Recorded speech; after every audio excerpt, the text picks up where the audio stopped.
میرے محترم دوستوں، بزرگوں اور بھائیوں، اللہ تعالیٰ نے اس کائنات میں ہمیں سب سے عظیم انسان بنا کر یہ زندگی امانت دی ہے، اور یہ زندگی کی دولت ایک دفعہ ملی ہے، اور یہ زندگی دنیا کو بنانے کے لیے نہیں ملی، دنیا میں بسنے کے لیے نہیں ملی، بلکہ دنیا میں تو بطور مسافر کے بھیجا ہے، اور آخرت کی تیاری کے لیے اللہ نے بھیجا ہے۔ اللہ نے انسان کو آخرت کے لیے بنایا، یہ ہمیشہ ہمیشہ رہے گا۔ موت تو ایک دروازہ ہے جس سے منتقل ہو کر یہ آخرت کی طرف منتقل ہوگا، آخرت کی طرف جائے گا، اور اصل ٹھکانہ اللہ نے اس انسان کا جنت بنائی ہے، جہاں ہمیشہ ہمیشہ کی زندگی ہے، ہمیشہ ہمیشہ کی جوانی ہے، ہمیشہ ہمیشہ کی صحت اور خوشیاں ہیں اور نعمتیں ہیں، اور اللہ کی رضا ہے۔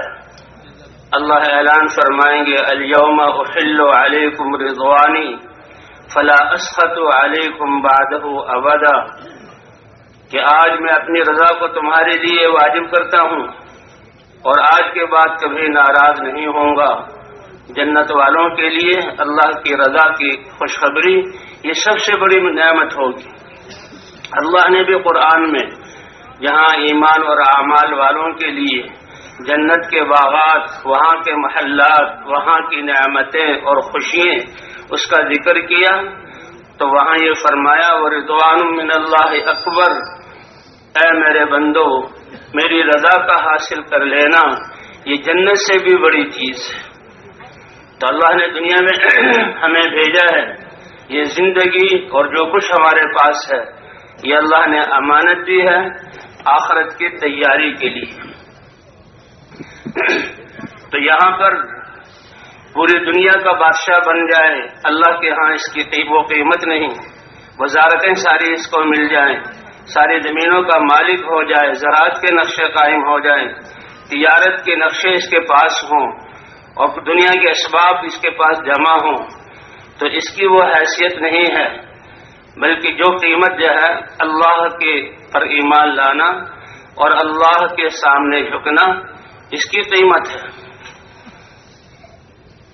دنیا تو اس کے اللہ نے دنیا کو مسافر خانہ بنایا، اللہ کے ہاں دنیا کی قیمت مچھر کے 2 پروں میں سے ایک پر کے برابر بھی نہیں۔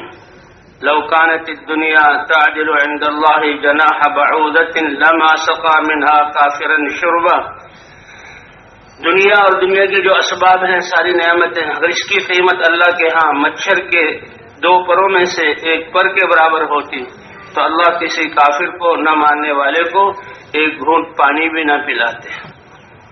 اصل اس کا اللہ کے سامنے جھکنا ہے، اللہ کی طاعت ہے، اور سب سے بڑی نعمت جو اللہ نے ایمان عطا فرمایا، لا الہ الا اللہ، یہ سب سے بڑی دولت ہے۔ حضور صلی اللہ علیہ وسلم طواف فرما رہے تھے، بیت اللہ کو دیکھا اور فرمایا، اے بیت اللہ تم کیا ہی پاکیزہ ہو، اور تیری خوشبو کیا ہی پاکیزہ ہے، اور تیرا اللہ کے ہاں کتنا مرتبہ ہے، لیکن مسلمان کی جان اور مسلمان کی عزت اور مسلمان کا مال، اس کی حرمت اللہ کے ہاں تجھ سے بھی زیادہ ہے۔ تو اللہ تعالیٰ نے ہمیں دنیا میں بھیجا اور اسلام جیسی دولت عطا فرمائی، تو اصل اللہ کے سامنے جھکنا، اور اس سے بڑی دولت کہ انسانوں کو اللہ کے سامنے جھکنے والا بنانا۔ حضور صلی اللہ علیہ وسلم جب لا الہ الا اللہ کی دعوت لے کر آئے اور اپنی قوم کو دعوت دی، آپ تو صادق تھے، امین تھے، لوگوں کی آنکھوں کا تارا تھے، آپ کی 40 سالہ زندگی بڑی صدق اور امانت والی تھی، لوگ آپ سے فیصلے کرواتے تھے، لیکن جب اس لا الہ الا اللہ کی دعوت شروع کی تو لوگ مخالف ہو گئے۔ بڑے بڑے سردار عتبہ، شیبہ، ابو سفیان اور بہت بڑے سردار وہ جمع ہوئے، اللہ کے رسول صلی اللہ علیہ وسلم کی خدمت میں آئے کہ آپ نے ایک نئی بات شروع کر دی ہے، ہمارے باپ دادا کے دین کو جو ہے اس کی نفی کرنی شروع کی، ہمارے ان معبودوں کو عیب لگانا اور یہ کچھ نہیں ہے یہ بیان کرنا شروع کر دیا، آپ نے ہماری جمعیت کو توڑ دیا، آپ اس سے کیا چاہتے ہیں؟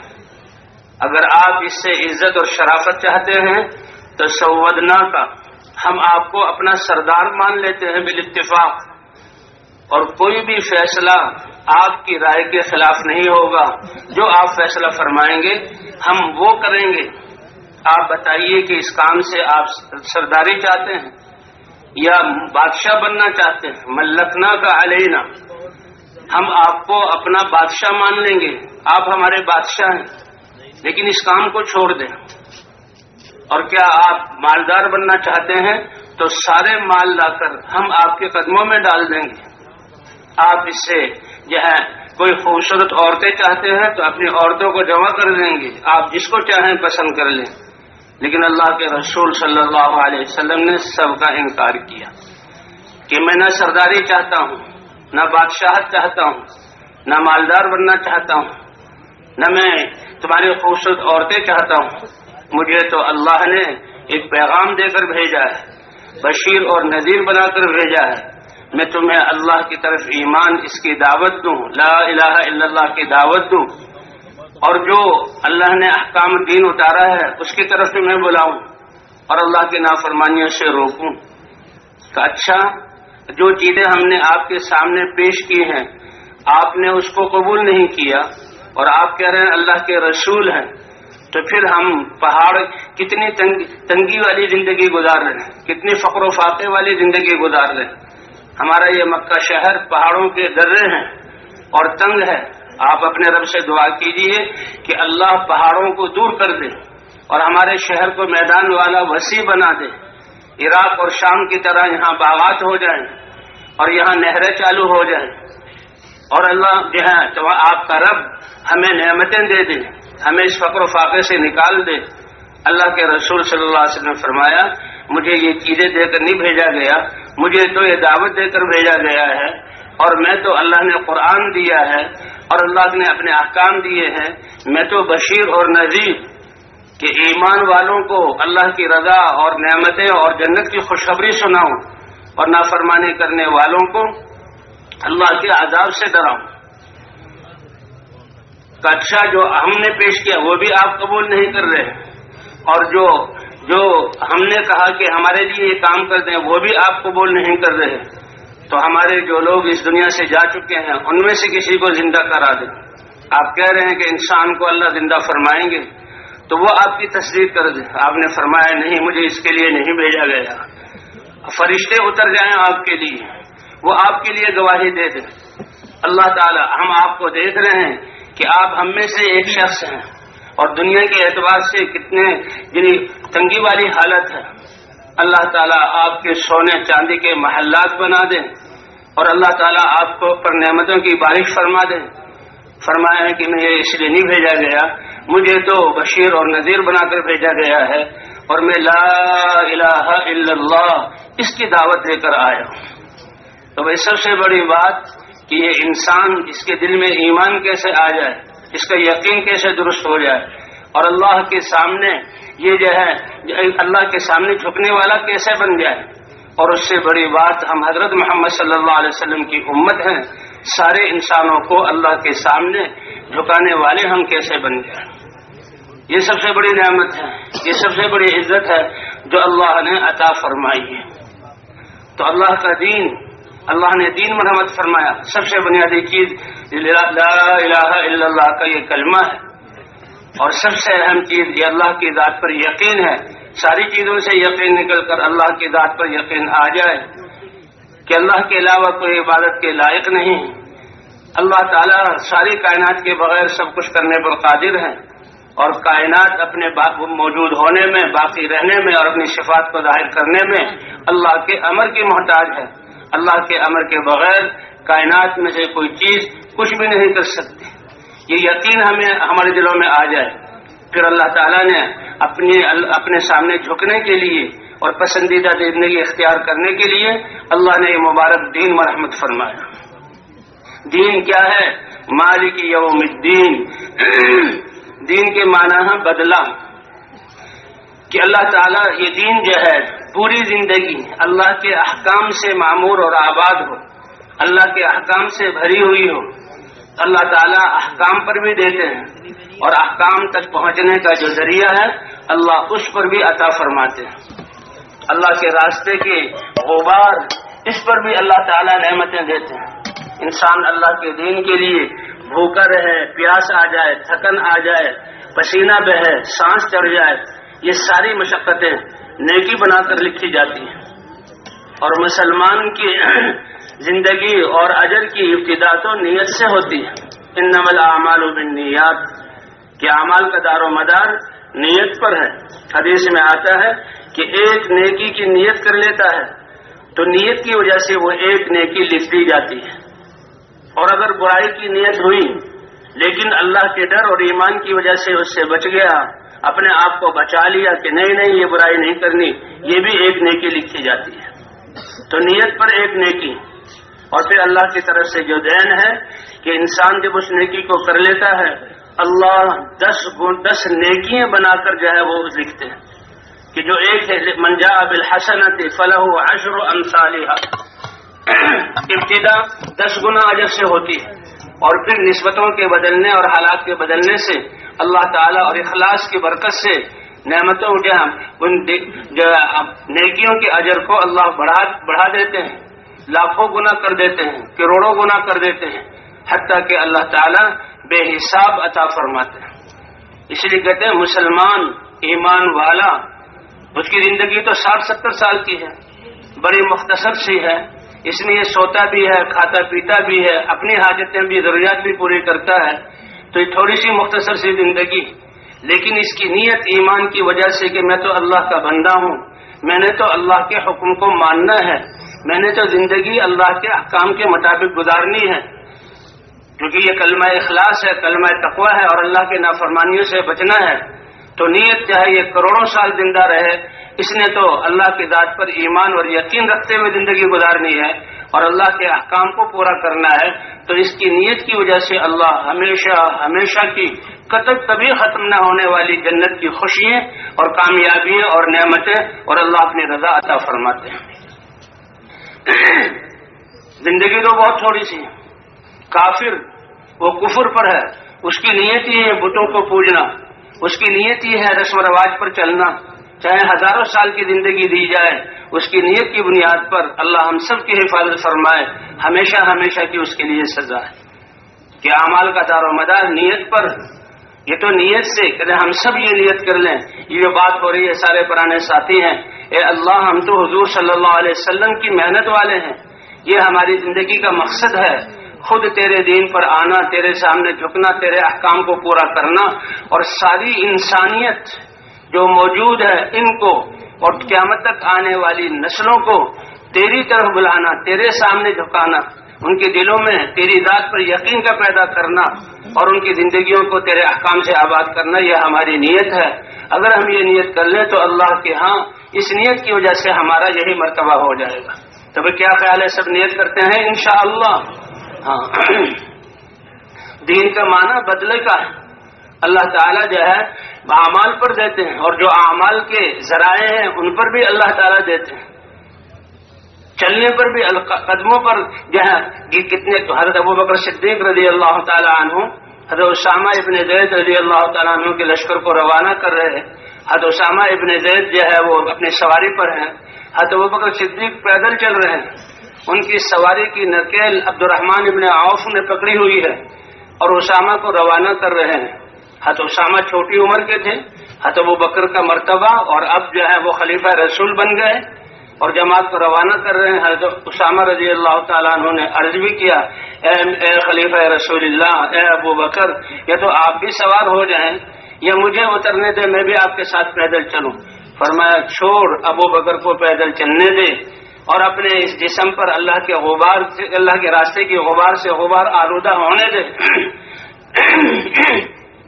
غبار پڑنے دے کہ اللہ کے راستے میں نکلنے والا ہر قدم پر اللہ 700 نیکی عطا فرماتے ہیں اور 700 گناہ معاف فرماتے ہیں اور 700 اللہ درجات اس کے بلند فرماتے ہیں۔ تو یہ تو اللہ تعالیٰ نے ہمیں یہ زندگی دی اور پھر یہ کام دیا جس کی وجہ سے اعمال کا اجر لاکھوں اور کروڑوں گنا بڑھ جاتا ہے۔ فرمایا جو اللہ کے راستے میں نکلے اور اپنی جان پر 1 روپیہ خرچ کرے تو اللہ کے راستے میں نکلا ہے کس لیے؟ اے اللہ میری زندگی میں دین زندہ ہو جائے، ساری امت مسلمہ دین پر چلنے والی بن جائے اور امت مسلمہ دین کی محنت کو کرنے والی بن جائے تاکہ ساری انسانیت کو ہدایت مل جائے اور وہ تجھے راضی کرنے والے بن جائیں اور قیامت تک آنے والی نسلیں۔ تو اس کی اس نیت کی وجہ سے اللہ تعالیٰ اس کے اعمال کے اجر کو بڑھا دیتے ہیں۔ فرمایا اپنی جان پر خرچ کر رہا ہے تو ہر درہم کے خرچ کرنے پر اللہ تعالیٰ 7 لاکھ درہم صدقہ کرنے کا ثواب عطا فرمائیں گے۔ اور پھر دوسری حدیث میں ہے کہ اللہ کے راستے میں نکل کر نماز پڑھنا، روزے رکھنا اور ذکر کرنا، اس کا اجر تو جو اللہ کے راستے میں خرچ کرنے کا اجر ہے اس سے بھی زیادہ کر دیا جائے، اس سے بھی 700 گنا بڑھا دیا جاتا ہے۔ اس لیے فرمایا کہ کسی مسلمان کا میدان جہاد میں کھڑے ہونا، اللہ کے کلمے کو بلند کرنے کے لیے 1 گھڑی کھڑا ہونا، چند منٹ کھڑا ہونا، یہ دوسرے شخص کے بیت اللہ کے سامنے لیلۃ القدر کی رات میں، رمضان کے مہینے میں حجر اسود کے سامنے ساری رات کھڑے ہونے سے افضل ہے۔ اسی لیے حضرت خالد بن ولید رضی اللہ تعالی نے فرمایا کہ میری وہ رات جو اللہ کے راستے میں گزرے، اندھیری رات ہو اور ہواؤں کا جھکڑ چل رہا ہو اور آسمان سے بارش ہو رہی ہو اور میں اس بارش میں ٹھٹر رہا ہوں اور میرے لیے بارش سے بچنے کے لیے سوائے چھوٹی سی ڈھال کے اور کوئی چیز نہ ہو، مجھے یہ رات افضل ہے اس رات سے کہ میری شادی ہوئی ہو، نئی نویلی دلہن میرے پاس آئے، میری اس سے ملاقات ہو اور ایک خوبصورت نیک بچہ اس کی خوشخبری مجھے ملے، اس سے مجھے زیادہ پسند ہے اللہ کے راستے کی وہ رات۔ حضرت عمر رضی اللہ تعالیٰ فرماتے ہیں کہ اللہ رحم کرے خالد پر، اس کی نیت تو اللہ کے کلمے کو ہی بلند کرنا تھا۔ انہوں نے جو کچھ بھی اس کو ملا، مال میں سے ملا، اسباب میں سے ملا، اس کو اللہ کے دین کو زندہ کرنے کا ذریعہ بنایا۔ تو بھائی اللہ تعالیٰ نے ختم نبوت کی وجہ سے ہمیں یہ محنت عطا فرمائی۔ جتنی بھی چیزیں انسانوں کے اور مخلوقات کے فائدے والی چیزیں دنیا میں حرکت کر رہی ہیں، سورج کا یہ روشنی لے کر، حرارت لے کر حرکت کرنا، ان ہواؤں کا کائنات کے لیے چلنا، اس پانی کا بہنا، یا جتنے بھی اسباب نقل و حرکت ہو رہی ہے اس میں سب سے عظیم نقل و حرکت حضرات انبیاء کرام کی اور دین کی محنت والوں کی ہیں، جو اللہ کا پیغام لے کر انسانوں کی طرف جا رہے ہیں۔ یہ اللہ کا دین کتنا عظیم جو ہے یہ انعام ہے اللہ کا، کتنی بڑی نعمت ہے کہ پاکیزہ ہستیاں حضرات انبیاء کرام اور نبیوں کے سردار حضرت محمد صلی اللہ علیہ وسلم کہ اللہ کے بعد کائنات میں حضور صلی اللہ علیہ وسلم کا درجہ، اللہ کے اتنے بڑے پیغام کو خود لے کر جا رہے ہیں اور کافروں کے پاس جا رہے ہیں اور ان کو بلا رہے ہیں اور ان کو لا الہ الا اللہ کی دعوت دے رہے ہیں، تو کتنا عظیم کام ہے جو اللہ نے ہمیں عطا فرمایا، اس لا الہ الا اللہ کی دعوت۔ اس لیے حضور صلی اللہ تعالیٰ فرماتے ہیں وَمَنْ أَحْسَنُ قَوْلًا مِّمَّنْ دَعَا إِلَى اللَّهِ، کہ جو اللہ کی طرف بلا رہا ہے بلا رہا ہے، اس سے اچھی آواز کائنات میں کس کی ہے، اور خود وہ نیک اعمال کر رہا ہے اور اپنے آپ کو عام مسلمانوں میں سے سمجھتا ہے۔ یہ ایک سوال اور استفہام کے طور پر اللہ نے فرمایا۔ مفسرین فرماتے ہیں اس کا جواب یہ ہے اے اللہ، اس سے اچھی آواز کسی کی نہیں۔ وہ آواز لگانے کے لیے اللہ نے ہمیں اپنے راستے میں نکلنے کی توفیق عطا فرمائی۔ حضور صلی اللہ علیہ وسلم مکے کی گلیوں میں اور سخت گرمی میں اور جہاں کوئی گھاٹی چھوڑی نہیں، کوئی گلی چھوڑی نہیں جس میں حضور صلی اللہ علیہ وسلم اس کلمے کو لے کر جا نہ رہے۔ ایک صحابی کہتے ہیں مجھے بچپن کا واقعہ یاد آیا کہ میں اپنے والد صاحب کے ساتھ مکے میں آیا تو میں نے ایک بھیڑ سی دیکھی۔ جب ہم اس کے قریب پہنچے تو ایک بہت شریف اور بڑے عظیم انسان وہ کچھ بات کر رہے ہیں اور اس کے پیچھے دوسرا آدمی ہاتھ میں پتھر لیے ہوئے ہے اور وہ ان کی بات کو رد کر دیتا ہے. بعد میں پتہ لگا کہ یہ حضرت محمد صلی اللہ علیہ وسلم تھے کہ ایک ایک سے ملتے تھے اور لا الہ الا اللہ کی دعوت دیتے تھے، اور ان کے پیچھے ان کا چچا ابو لہب وہ آپ کے کام کی نفی کرتا تھا کہ دیکھو اس کی بات نہ مانو، اس نے اپنے باپ دادا کے دین کو چھوڑ دیا، یہ میرا بھتیجا ہے، میں اس کا چچا ہوں، اور وہ بات پر پانی پھیرتا ہے. اور اللہ کے رسول دعوت دے رہے ہیں. ایک موقع پر سخت گرمی میں جب گرمی سخت ہو گئی، آپ صلی اللہ علیہ وسلم اپنے گھر تشریف لائے.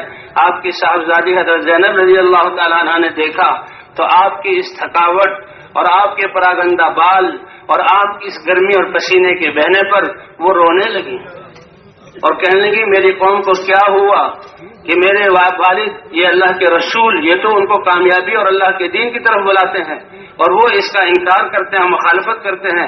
تو حضور صلی اللہ علیہ وسلم نے تسلی دی، اے بیٹی تم فکر نہ کرو اور رو مت، اس روئے زمین پر کوئی پکا اور کچا گھر ایسا باقی نہیں رہے گا کہ تیرے ابا کے اس دین کو لائے ہوئے امر کو اللہ اس میں داخل کر کے نہ رہے. تو بھی حضرات انبیاء کرام کی یہ محنت ختم نبوت کی وجہ سے اللہ تعالیٰ نے یہ محنت اس امت کو عطا فرمائی اور اس کی وجہ سے اس کو بہترین امت قرار دیا گیا. سب سے بڑا پیغام نقل و حرکت کہ اللہ کے دین کی محنت کو دعوت کو لے کر چلنا اور انسانوں تک اس کو پہنچانا. اسی لیے یہاں جمع ہوئے ہیں کہ ہم جو ہماری یہ پچھلی زندگی کہ دنیا جس کو اللہ نے فنا کرنے کے لیے بنایا، ہماری صلاحیتیں اس کو بسانے میں لگ گئی. جن چیزوں کا وعدہ اللہ نے کیا ہوا اور اللہ ہم تک پہنچا رہے ہیں ان چیزوں کو حاصل کرنے میں ہم نے محنت لگا دی، اور جو آخرت جس کا ذمہ داری اللہ نے ہم پر ڈالی کہ وہاں کا سرمایہ تیار کرو، اس سے ہم غافل رہے. اور اللہ نے حضرت محمد صلی اللہ علیہ وسلم کی امت میں پیدا فرما کر یہ ذمہ داری عطا کی، اے اللہ پچھلی کوتاہیوں کو معاف فرما دے. اے اللہ ہم سے اپنی جانوں پر اور امت مسلمہ پر، اپنی نسلوں پر اور انسانیت کے بارے میں ظلم ہوا کہ ہم اس پیغام کو لے کر نہ جا سکے، اے اللہ ہماری اس کوتاہی کو معاف فرما دے. تو ہم مانگیں گے معافی اللہ سے انشاءاللہ. اور کتنی زندگی باقی ہے، اے اللہ بقیہ زندگی ہم تیرے اس دین کو لے کر پوری دنیا میں جائیں گے. ہماری زندگی کا مقصد تیرے کلمے کو بلند کرنا، یہ امت پورے دین پر چلنے والی بن جائے اور یہ امت اس دین کے پیغام کو لے کر پوری انسانیت کی طرف جانے والی بن جائے اور اللہ تعالیٰ ہدایت کی ہوائیں عام کر دے. اس کے لیے اللہ کے راستے میں نکلنا. فرمایا لغدوۃ فی سبیل اللہ او روحۃ خیر من الدنیا وما فیہا. ایک صبح یا ایک شام، دن کے دو حصوں میں سے ایک حصہ اللہ کے راستے میں نکل جانا، یہ دنیا کسی کو مل جائے اور وہ سارے صدقہ کر دے اس کی نفلی عبادت، اس سے بہتر ہے اللہ کے راستے میں آدھے دن کا نکلنے کا توفیق مل جائے کہ اللہ کا کلمہ بلند ہو جائے. حضور صلی اللہ علیہ وسلم خود بھی محنت فرما رہے ہیں اور آپ کی ختم نبوت کی وجہ سے اللہ نے ہر فرد امت کو، مرد ہو یا عورت، اللہ نے یہ ذمہ داری عطا فرمائی، حکم فرمایا آپ کہہ دیجئے یہ ہے میرا راستہ، اللہ کی طرف سمجھ بوجھ کے ساتھ میں بلاتا ہوں، اور جس نے میری اتباع کی، لا الہ الا اللہ محمد الرسول اللہ کا اقرار کر لیا، تو اس کا راستہ بھی اور اس کی ذمہ داری بھی یہی ہے، اللہ کی طرف بلانا.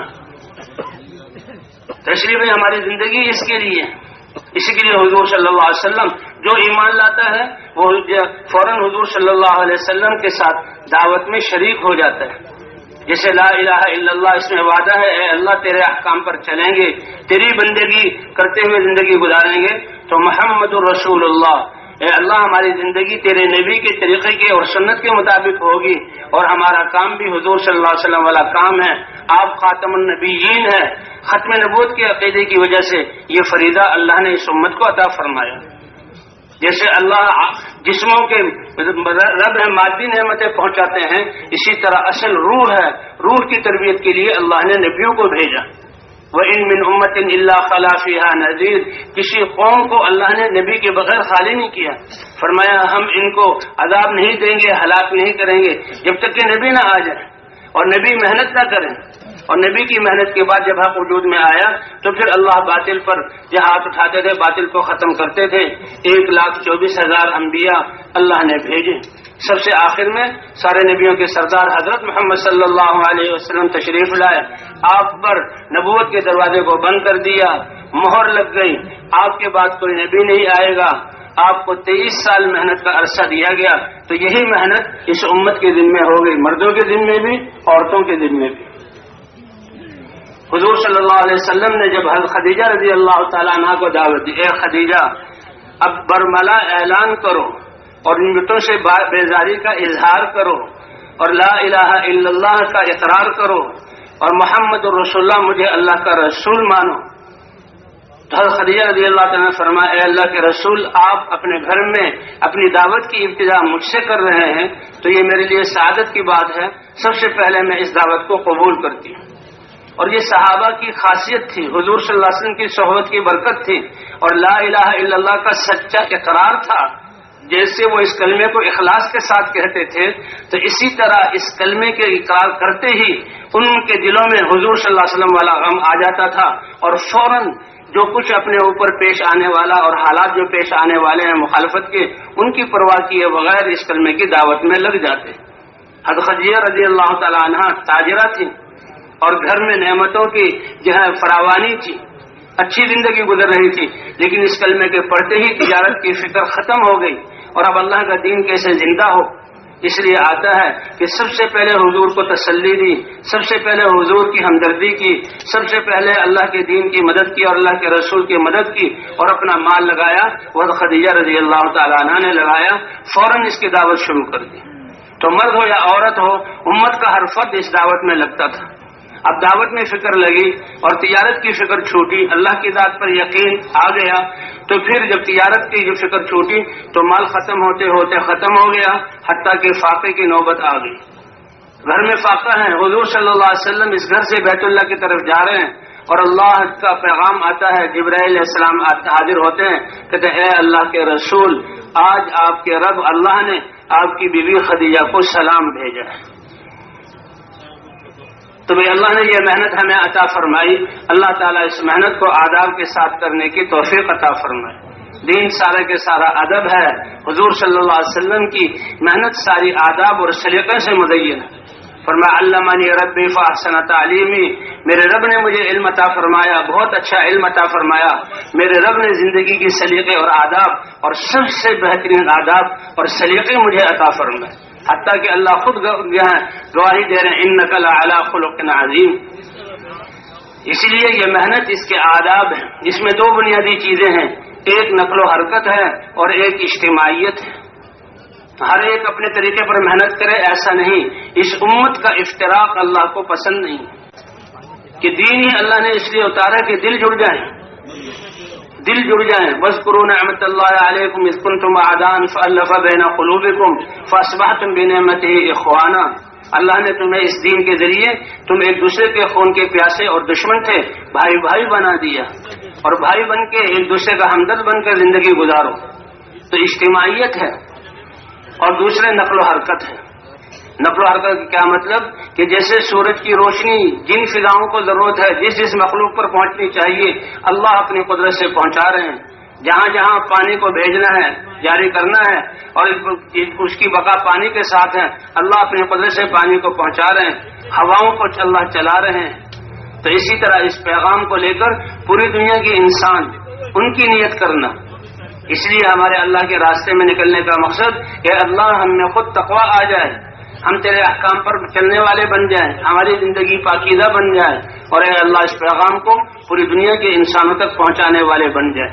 اس لیے بھی ہم ساری انسانیت کی نیت کر کے اس محنت میں نکلیں۔ جب ساری انسانیت کی نیت ہوگی تو اللہ ہماری نیت کا، اعمال اور قربانیوں کا اثر پورے عالم پر ڈالیں گے۔ اور اللہ یہ دکھلا رہے ہیں کہ اس محنت کی وجہ سے اللہ نے تھوڑے سے عرصے میں کیسے امت مسلمہ کو جمع کر دیا۔ اس لیے ہمارے اللہ کے راستے میں نکلنے کا مقصد کہ ہم میں خود تقوی والی زندگی آ جائے، اخلاص والی زندگی آ جائے، ہماری زندگی کے تمام شعبوں میں اللہ کے احکام زندہ ہو جائے، اور پھر یہ پیغام ہر انسانیت تک پہنچ جائے، ہر انسان جہنم سے بچ کر جنت میں جانے والا بن جائے۔ اعمال اور اس کے اجر کا جو دار و مدار نیت پر ہے۔ اللہ تربیت بھی اس کے مطابق فرمائیں گے، اور اللہ تعالیٰ ہمارے اعمال کی تاثیر بھی اسی طرح پورے عالم پر ڈالیں گے۔ قیامت میں حشر بھی اللہ تعالیٰ انبیاء، صحابہ اور صدیقین اور شہداء کے ساتھ فرمائیں گے۔ اس لیے اجتماعیت ہے، پوری امت مسلمہ ایک جسم کی طرح ہے۔ غزوہ احد کے موقع پر چند صحابہ سے اجتہادی غلطی ہوئی، فتح شکست میں بدل گئی۔ اللہ کے رسول اور صحابہ ہیں، 70 صحابہ کی شہادت کا نقصان، اور حضور صلی اللہ علیہ وسلم بھی زخمی ہوئے، اور آپ کے چچا حمزہ رضی اللہ تعالیٰ عنہ شہید ہوئے۔ آپ روئے ان کے انتقال پر، تو اللہ نے دکھا دیا کہ دیکھو اجتماعیت کتنی ضروری ہے۔ غزوہ حنین کے موقع پر چند نوجوان مسلمانوں کے دلوں میں جذبہ آ گیا کہ مسلمان تو تھوڑی تعداد میں لشکروں اور میدانوں میں فتح پاتے رہے، آج تو ہم کثرت والے ہیں، آج کیسے شکست ہوگی؟ فوراً اللہ نے آیت اتاری، اور کیا ہوا کہ جب تیروں کی بارش ہوئی تو مسلمان 12,000، کفار 4,000، سب کے سب پیچھے ہٹ گئے، اور اللہ کے رسول اکیلے رہ گئے۔ اور آپ یہ آواز لگا رہے ہیں، انا النبی لا کذب انا ابن عبد المطلب، میں اللہ کا نبی ہوں، میں سچا ہوں، میں عبد المطلب کا بیٹا ہوں، پوتا ہوں۔ تو اللہ نے فرمایا وَيَوْمَ حُنَيْنٍ إِذْ أَعْجَبَتْكُمْ كَثْرَتُكُمْ فَلَمْ تُغْنِ عَنْكُمْ شَيْئًا، کہ جب حنین کے دن حضور اور صحابہ کے ہوتے ہوئے تمہارے دلوں میں کثرت پر نظر گئی تو اللہ تعالیٰ کی مدد ہٹ گئی، تمہاری کثرت نے کوئی فائدہ تمہیں نہیں دیا۔ اس لیے وہ ایک اجتماعیت ہے اور نقل و حرکت ہے۔ یہ امت ایک جسم کی طرح تھی، جب محنت چھوٹی ہے، دین نکلا ہے جو دین جوڑنے والا تھا، پھر امت مختلف فرقوں میں بٹ گئی، علاقوں کے اعتبار سے، زبانوں کے اعتبار سے اور کاموں کے اعتبار سے امت کے حصے ہو گئے۔ اللہ نے پھر اس محنت کو چالو فرمایا، اور اس محنت کے ذریعے پھر اللہ امت کو جوڑ رہے۔ اس لیے بھائی ابھی تو کہ ہم اجتماعات میں جمع ہوتے ہیں، ماشاءاللہ جماعتوں میں نکلتے ہیں کہ ہم نے اجتماعی صورت میں رہنا ہے، امیر کے ساتھ جڑ کے رہنا ہے، جو ذمہ دار بنا ہے، 12-12، 10-10، 8-8 آدمی کی جماعت، یہ سب جڑ کے رہیں، جسم بھی ان کے جو ہے اکٹھے ہوں، اور سامان بھی ان کا اکٹھا ہو، دل بھی ان کے جڑے ہوئے ہوں، اور فکر بھی ان کی ایک ہو فکر بھی ایک ہو۔ اے اللہ ہم خود کیسے تقوی والی زندگی والے بن جائیں، ایمان اور اعمال والے بن جائیں، اور اس دین کی محنت کو حضور کے طریقے پر کرنے والے بن جائیں، تاکہ ساری انسانیت کو ہدایت مل جائے، ساری انسانیت کی نیت کر کے جانا۔ بھئی اللہ تعالیٰ نے ہمیں یہاں آنے کی توفیق عطا فرمائی۔ کتنے ہی مبارک اور خوش قسمت لوگ ہیں جو اس میدان سے اللہ کے راستے میں جائیں گے۔ اس لیے کہتے ہیں جماعت کے ساتھ چلنا ہے، اس لیے ذمہ دار ایک بنایا جاتا ہے کہ ذمہ دار کی طاعت میں چلنا ہے، جڑنے کے لیے کہ تمہارے علیکم بالطاعہ، تم طاعت کو لازم پکڑو۔ اور امیر جو بنایا گیا یہ راستہ ہے اللہ اور اللہ کے رسول کی طرف طاعت کی طرف آنے کا۔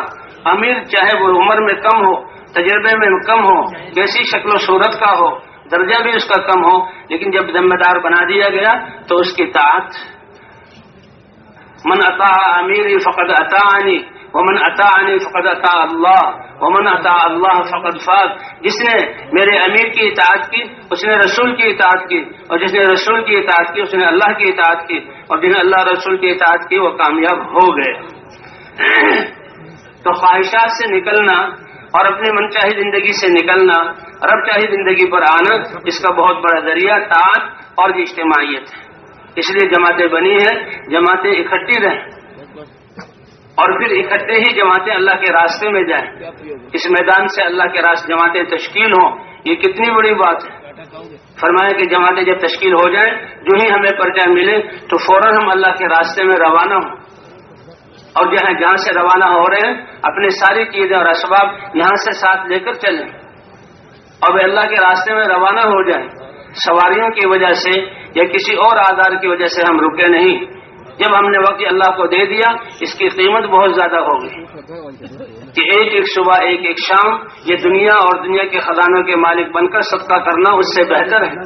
حضور صلی اللہ علیہ وسلم نے ایک لشکر کو روانہ فرمایا، اور یہ پہلا لشکر تھا جو روم کے مقابلے کے لیے حضور صلی اللہ علیہ وسلم نے بھیجا، اور اس میں اپنے جگر گوشوں کو بھیجا، آپ کے منہ بولے جو ہے بیٹے زید بن حارثہ ان کو بھیجا، اور پھر شہادت کی خوشخبری سنائی، اور پھر جعفر ابن ابی طالب جو حضور صلی اللہ علیہ وسلم کے چچا زاد بھائی، بالکل نوجوان اور جنہوں نے اس دین کی خاطر پہلے حبشہ کی ہجرت کی اور حبشہ کی ہجرت کر کے پھر آپ نے جعفر رضی اللہ تعالیٰ عنہ نے مدینے کی ہجرت کی اور خیبر کے موقع پر آپ پہنچے. آپ صلی اللہ علیہ وسلم کو دو بڑی خوشخبریاں سنائی گئی. اے اللہ کے رسول، خیبر جیسا مضبوط قلعہ وہ فتح ہو گیا اور آپ کے بھائی جعفر وہ حبشہ سے مدینے پہنچ گئے. حضور صلی اللہ علیہ وسلم نے فرمایا، اے میرے صحابہ، میں تمہیں بتا نہیں سکتا کہ جعفر کے آنے کی زیادہ خوشی ہوئی ہے یا خیبر کے فتح ہونے کی زیادہ خوشی ہوئی، لیکن اللہ کے راستے میں جان دینا، اس کے لیے اللہ کے رسول نے اپنے قریبی گھر والوں کو بھیجا. کہا جعفر اس کا امیر ہوگا، اگر جعفر شہید ہو جائے تو عبداللہ ابن رواحہ اس کے امیر ہوں گے. اللہ کی شان جمعے کا دن تھا اور حضور صلی اللہ علیہ وسلم نے ہدایات دے کر روانہ کیا. عبداللہ ابن رواحہ، ان کو ایک اسرائیلی ملا کہ دیکھو یہ اللہ کے رسول کی پیشن گوئی ہے اور تم تو شہید ہو جاؤ گے، تو اس سے کوئی پریشانی نہیں بلکہ خوشی ہے کہ یہ جان اللہ کے راستے میں جائے گی. سب سے بڑی موت تو شہادت کی موت ہے. لیکن جمعے کا دن تھا، اس لیے جماعت سے اجازت لی، روانہ کیا اور رک گئے اور جمعے کی نماز حضور صلی اللہ علیہ وسلم کے پیچھے پڑھی. حضور صلی اللہ علیہ وسلم جمعے کی نماز سے فارغ ہوئے، دیکھا ابن رواحہ موجود ہیں. اے ابن رواحہ، تمہیں اللہ کے راستے میں جانے سے کس نے پیچھے کیا؟ لِأُجَمِّعَ مَعَكَ يَا رسول اللہ، اے اللہ کے رسول، آپ کے پیچھے جمعہ پڑھنے کے لیے روکا ہوں. تو اللہ کے رسول نے خوشی کا اظہار نہیں فرمایا. کہ کتنا پیچھے رہ گئے؟ کہ آدھا دن. فرمایا وہ آدھے دن پہلے چلے گئے. کہ سواری کی طرف اشارہ کیا کہ سواری ہے، سب کچھ تیار ہے، بس جمعہ پڑھ لیا ہے، سواری پر سوار ہوں گا، ایڑ لگاؤں گا، تیز چلاؤں گا اور یہاں رات ہی کو اپنی جماعت کے پاس پہنچ جاؤں گا. فرمایا نہیں، بہت پیچھے رہ گئے. لو انفقت ما فی الارض جميعا ما ادرکت غدوتهم، تم نے مجھے مسجد نبی میں ٹھہرے اور میرے پیچھے جمعہ پڑھا، یہ سارے اعمال کا ثواب تمہیں مل گیا. اس پر مزید اگر روئے زمین کے خزانوں کے مالک ہو کر تم اس کو صدقہ کر دو اور اس ثواب کو بھی اس اپنے ان اعمال کے ثواب کے ساتھ ملا لو تو ان کے آدھے دن پہلے جانے کے ثواب کو تم پہنچ نہیں سکتے. اس لیے بھائی ہم تو جو ہی اٹھیں سب تیار رکھیں کہ جب ہمیں اشارہ ہو اور حکم ہو ہم اللہ کے راستے میں روانہ ہو جائیں، پوری جماعت مل کر اللہ کے راستے میں. حضور صلی اللہ علیہ وسلم نے ایک جماعت کی تشکیل کی اور رات ہی کے وقت کی. اب وہاں تو گھروں میں چراغ نہیں جلتے تھے، راستوں میں کیا ہوگا؟ نشیب و فراغ والی زمین تھی، پتھر بھی تھے، ڈھیلے بھی تھے، کانٹے بھی تھے اور حشرات الارض بھی تھے. اب رات کے اندھیرے میں نکلنا، صحابہ کرام نے کہ اے اللہ کے رسول یہ رات گھروں میں گزار لیں، صبح جب روشنی ہو تو نکل پڑیں کیونکہ سفر بہت مشکل ہے. تو اللہ کے رسول نے کیا مبارک ارشاد فرمایا میرے صحابہ، کیا تم یہ نہیں چاہتے کہ تمہاری یہ رات بھی اللہ جنت کے باغوں میں سے کسی باغ میں گزرے؟ صحابہ فوراً سمجھ گئے اور اسی وقت اللہ کے راستے میں نکل گئے. اس لیے بھائی سب سے قیمتی دولت ہماری وقت کی ہے. اسراف سے ہمیں منع کیا گیا ہے. اسراف فی المال، کہ ضرورت تھوڑے مال خرچ کرنے کی تھی اس میں زیادہ خرچ کریں، اس سے ہم نے اپنے آپ کو بچانا روکا ہے. اللہ تعالیٰ اسراف کرنے والوں کو پسند نہیں کرتے. جیسے اسراف مال میں ہے ایسے ہی اسراف جہاں وقت میں بھی ہے کہ کھانے پینے میں اور ضروریات میں جہاں تھوڑا وقت لگے وہاں مزے سے کھانا، زیادہ وقت لگانا، یہ وقت کا اسراف ہے. ہماری تو ایسی تربیت اور اسلام ایسا پاکیزہ مذہب ہے کہ پانی میں بھی اسراف سے روکا گیا، پانی میں بھی اسراف سے روکا گیا. اور کیسی بہترین مثال دی. اللہ کے رسول نے فرمایا تم نہر پر ہو، نہر کا پانی چل رہا ہے اور عام طور پر انسان جو نہر سے وضو کرے گا، ہاتھ دھوئے گا تو پانی نہر میں گر کر آگے چلے جائے گا، لیکن تم نے کتنا استعمال کیا، تمہاری تربیت کیا ہے؟ فرمایا دیکھو پانی میں اسراف مت کرو. اگرچہ ہاں تم نہر کے کنارے، یا رسول اللہ نہر کے کنارے پر بھی ہو، کہ ہاں نہر کے کنارے پر بھی ہو، تمہارا امتحان یہ ہے کہ ضرورت کے بقدر جو ہے پانی کو استعمال کرو. تو نہ مال میں اسراف کرنا، ضرورت سے زیادہ خرچ کرنا، ضرورت کو پورا کرنا یہ تو ضروری ہے، حاجت جو اللہ نے رکھی ہے ضروریات. تو پانی میں اسراف، وقت میں اسراف، ضرورت کی چیزوں میں زیادہ وقت لگانا، یہ وقت سب سے قیمتی دولت ہے. اس لیے بھائی جماعت بن کر فوراً اللہ کے راستے میں نکلنا. اور یہاں چونکہ سوال بھی منع ہے، نہ دل میں یہ خیال آئے کہ لوگ ہماری ضرورتیں پوری کریں، اور نہ زبان پر کسی کے سامنے اپنی حاجت کو ظاہر کرنا ہے، بلکہ اللہ کے راستے کی محنت اللہ نے جان دی۔ اللہ فرماتے ہیں اپنی جان بھی لگاؤ میرے دیے ہوئے، اور اپنے مال کو بھی لگاؤ، جاہدوا باموالکم وانفسکم، کہ اپنی جان کو بھی لگاؤ اور مال کو بھی لگاؤ میرے کلمے کو بلند کرنے کے لیے۔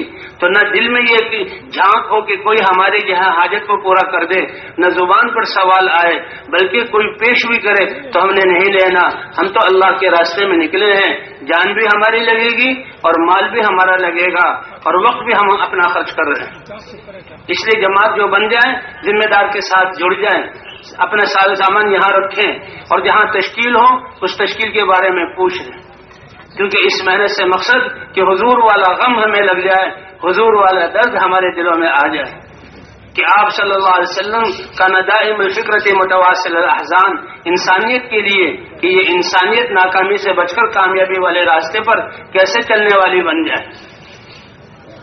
اس لیے بھائی ہمارے یہاں جماعت ابھی تو 12 کی جماعت اکٹھے ہے، پھر اللہ امت مسلمہ کو ایک جسم کی طرح بنا دیں گے۔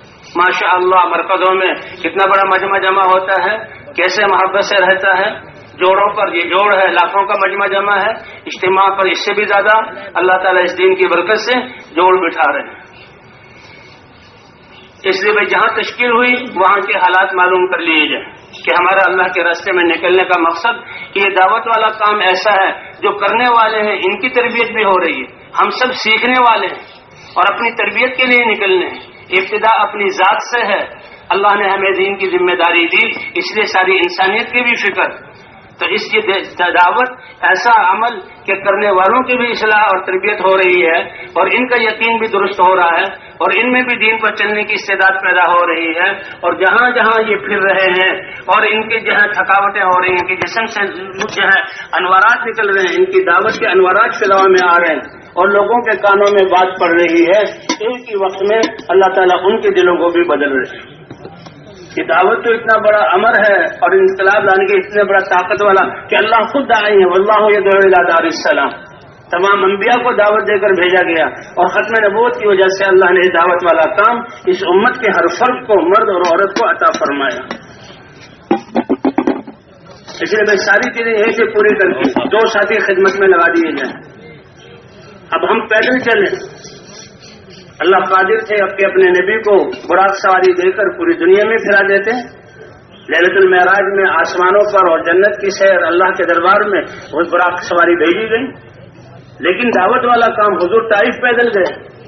اب آپ کا کتنا سفر جو ہے ہجرت کا پیدل ہوا، پھر اونٹے پر سوار ہوئے، اور صحابہ کرام پیدل بھی چلے۔ تو اس لیے بھائی پیدل چلنا، جماعت ایک ساتھ ہو، 2 کی جوڑی بنا دی جائے، ایک نیا اور ایک پرانا، کیونکہ اللہ کے راستے میں نکل کر کچھ اعمال کرنے ہیں زیادہ، سب سے اہم اور بنیادی عمل وہ دعوت کا ہے، چاہے آپس میں 2 پرانے ہوں، پھر بھی قربانیوں اور صفات میں بڑھنے میں اور وقت کے دینے میں ایک دوسرے کو ترغیب اور دعوت دینا، یہ دعوت بہت طاقتور عمل ہے۔ اسی دعوت سے دنیا کا باطل ختم ہوتا ہے۔ یہ مؤذن جب اذان دیتا ہے تو یہ اذان دعوت تامہ ہے، یہ شیطان جو انسانوں کو گمراہ کرتا ہے، جہاں تک اذان کی آواز گونج رہی ہے فضاؤں میں، شیطان ٹھہر نہیں سکتا۔ اس لیے فرماتے ہیں دنیا کا باطل ختم کرنا چاہتے ہیں تو پوری امت مسلمہ دعوت پر کھڑی ہو جائے تو اللہ باطل کو ختم فرما دیں گے۔ تو سب سے پہلے دعوت ہے، اجتماعی دعوت میں لگنا ہے، انفرادی دعوت میں لگنا ہے، اس کو زیادہ کرنا ہے۔ دوسرا جو ہے تعلیم و تعلم ہے کہ اللہ نے اپنا دین اتارا، ساری زندگی اللہ کے احکام سے ہماری آباد ہے، ان کو سیکھنا اور سکھانا، اس میں لگنا ہے۔ اور تیسرا عبادات، احکام میں سب سے بڑی اہم عبادت نماز ہے، جیسے دعوت سے ایمان بڑھتا ہے اور ایمان کی طاقت سے انسان میں اللہ کے احکام پر چلنے کی استعداد پیدا ہوتی ہے، تو نمازوں سے بھی انسان کے جسم کا استعمال درست ہوتا ہے۔ ان الصلاۃ تنہی عن الفحشاء والمنکر، نمازوں کو بھی بنانا ہے کہ یہ نماز ایک ایسا، باقی جتنے بھی احکام ہیں، دنیا کے سارے کام و کاج کرتے ہوئے انسان روزہ رکھتا ہے، زکوٰۃ دیتا ہے، حج کرتا ہے، نماز اللہ کو اتنی پیارا عمل ہے، یہ عبادت ہے کہ اس میں تو انسان سب کچھ، دل کو بھی فارغ کرے، دماغ کو بھی فارغ کرے، دنیا کو چھوڑ کر آئے، اللہ کے گھر میں آئے اور سارے اعضاء کو اللہ کے احکام کا پابند کر لے۔ اس لیے فرمایا نمازوں کو بنانا، یقیمون الصلاۃ، نمازوں کو درست کر کے سنوار کے پڑھتے ہیں. ہر ہماری نماز پچھلی نماز سے اچھی ہو، اللہ اس کے توفیق عطا فرما دے. اس لیے عبادات کو اچھا کرنا اور بھائی حضور صلی اللہ علیہ وسلم علیہ اخلاق کے ساتھ خدمت کرنا کہ اس حضور صلی اللہ علیہ وسلم کو یہ محنت دی گئی، دین دیا گیا، انسانوں کو جوڑنے کے لیے اللہ نے نرمی عطا فرمائی اور صبر کا حکم دیا. جی ہاں، نرمی عطا فرمائی، صبر کا حکم دیا، تواضع کا حکم دیا. تو ان اعمال کو زیادہ کرنا. اب یہاں سے روانہ ہوتی دو ساتھیوں کی جوڑی بن جائے. حضور صلی اللہ علیہ وسلم جب صحابہ کے لشکروں کو روانہ فرماتے تھے تو دو کی جوڑی، دو یا تین کی جوڑی، حتیٰ کہ مہاجرین اور انصار ان کی بھی جوڑیاں بنائی ہوئی تھی. ایک جو ہے صحابی وہ حضور کی مجلس میں رہتے تھے، ایک دنیا کے کاموں میں لگتا تھا، شام کو جمع ہو کر پھر جو سنا ہے وہ سنا دیتے تھے، اگلے دن باری بدل جاتی تھی. تو اجتماعیت میں اللہ نے خیر رکھی ہے، برکتیں رکھی.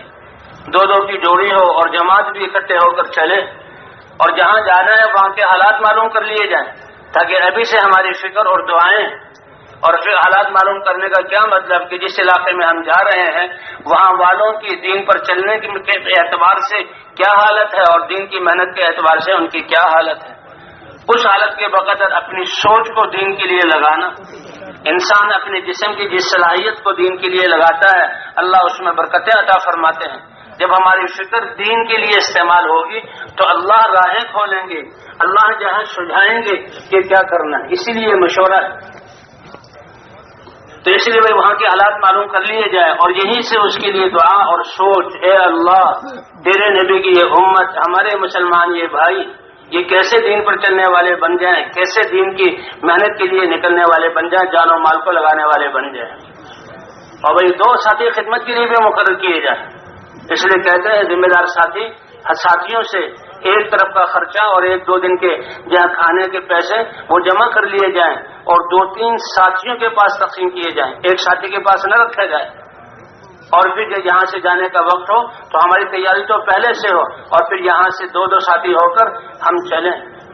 بس اسٹاپ پر پہنچے ہیں اور اسٹیشن پر پہنچے ہیں، گاڑی کا انتظار ہے تو بھائی ایسا 2 ساتھی مل کر وہاں جو لوگ آئے ہوئے انتظار میں بیٹھے ہوئے، یہ تو اللہ نے یعنی ہم تبلیغ والے تو بھی مسلمان کا وقت ہمیں مل جائے، یہ ایک اللہ کی طرف سے نعمت، ان کی قدر کریں گے تو اللہ پھر علاقوں میں ہم سے کام لیں گے. اس لیے 2 ساتھ جمع کر کے بیان کرنا یہ مزاج نہیں ہے. وہ تو پورے دن تھکنا اور پھر شام کو بیان کے لیے اللہ رسول کی بات سنانا. لیکن اڈوں پر اور جہاں گاڑی میں جمع کر کے بیان یہ نہیں. 2 ساتھی ہوں اور جو ہے وہ دعوت ایک مسلمان کے پاس جائیں اور دعوت دیں، گاڑی کے آنے سے پہلے، بس کے آنے سے پہلے.